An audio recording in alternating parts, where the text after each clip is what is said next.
Resuming debate. The Honourable Member for Kenora.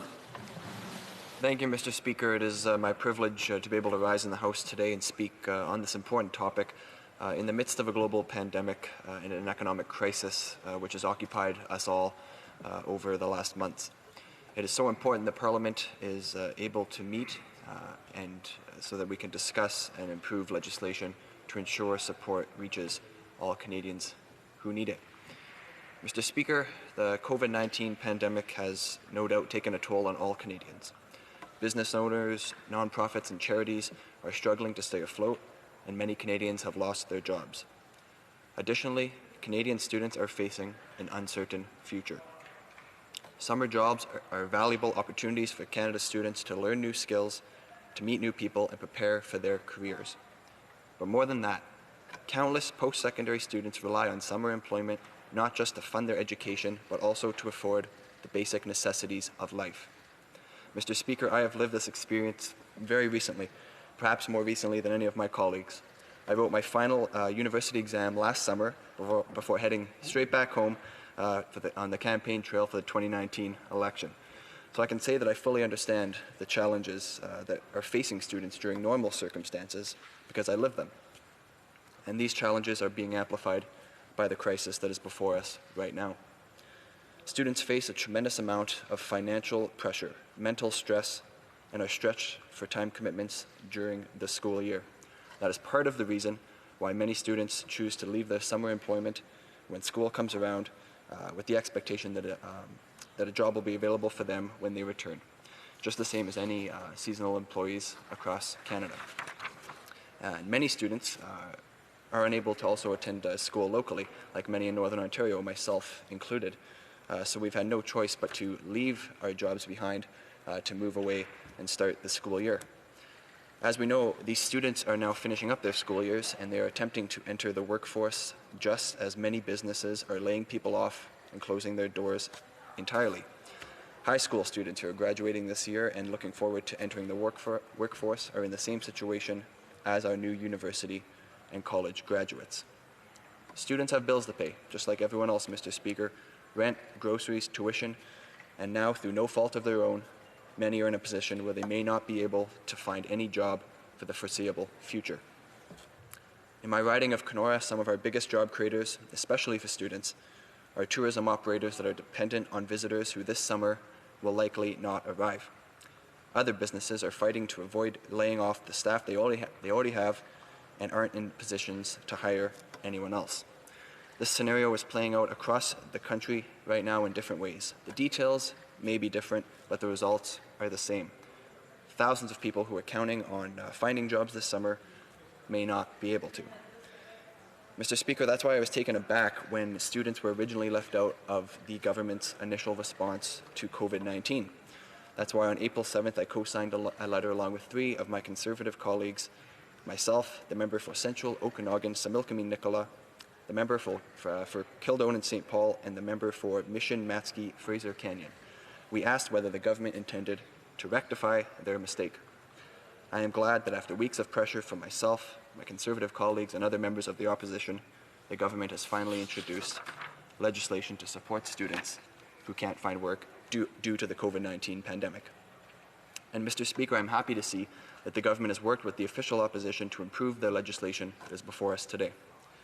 Conservatives know that no government benefit can replace the experience of having a job.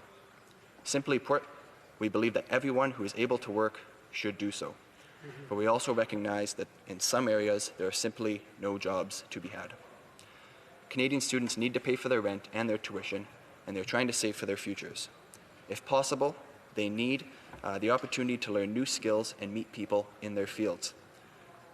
I can tell you, Mr. Speaker, that no student or new grad wants to have a months-long gap in their resume where they could have been gaining valuable work experience. I know I would not have wanted that, and I may not be standing here today if that were the case.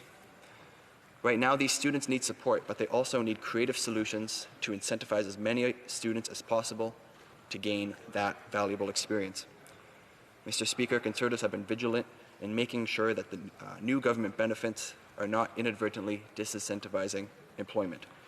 We've successfully advocated for the government to allow people making up to $1,000 a month to collect the CERB so that Canadians who are able to perform some work will still be able to do so without losing their support. In that same vein, we're fighting to loosen the eligibility criteria for commercial rent support so more businesses will be able to keep their doors open. We know our economy will recover much more quickly if our businesses can remain open and our workforce can remain activated. We also know with just as many businesses who are laying off staff, there are also many who are having difficulty finding staff, such as those in agriculture, restaurants, and the hospitality industry. Mr. Speaker, I've spoken with chambers of commerce, I've spoken with business owners, I've spoken to economic development agencies, and it is no secret that there are many businesses that are struggling to find workers. Canada brings in 60,000 foreign workers each year for the agricultural sector alone. And many of these same businesses, essential businesses that are operating, are currently having difficulty and struggling even more so throughout this pandemic. And that is why the Conservative Party proposed new programs to match students and youth employees with jobs in the agriculture and agri-food sector. Many agricultural producers are facing labor shortages right now because of their inability to hire temporary foreign workers, and we believe students struggling to find work could potentially fill those gaps. This would be a great opportunity for students to gain work experience and earn some income while stabilizing our food supply and contributing to Canada's COVID-19 response. We hope to be able to work with the government to make this program a reality. And I was happy to hear that the government has accepted our proposal to ensure that students who apply for the benefit will be connected with the job bank at the same time. This will ensure that available jobs are filled first and that students don't miss out on potential job opportunities. It is a win-win for students looking for work and employers who are looking for staff. The government has also agreed to put a sunset clause in the legislation and to provide a parliamentary review of the impact of this legislation.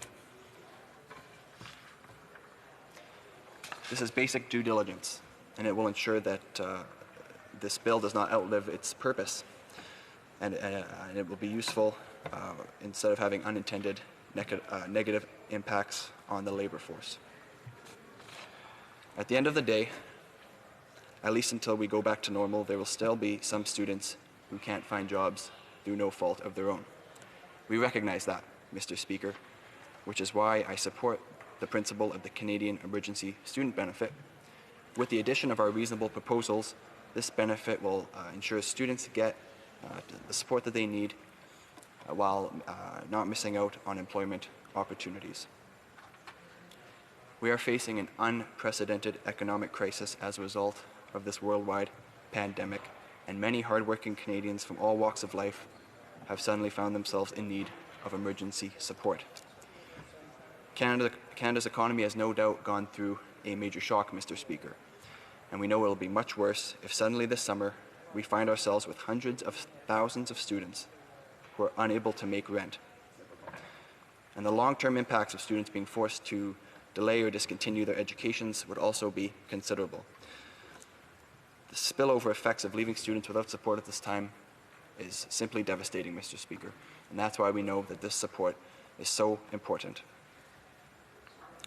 In closing here, Mr. Speaker, I would just urge Parliament to give students the best chance to succeed, to support our economy, and get to work and get help, to those who need it most. I also urge the government to continue working with the opposition to advance solutions that would allow as many students as possible the opportunity to earn a living wage and support the sectors that are being so hard hit during this pandemic. Thank you, Mr. Speaker.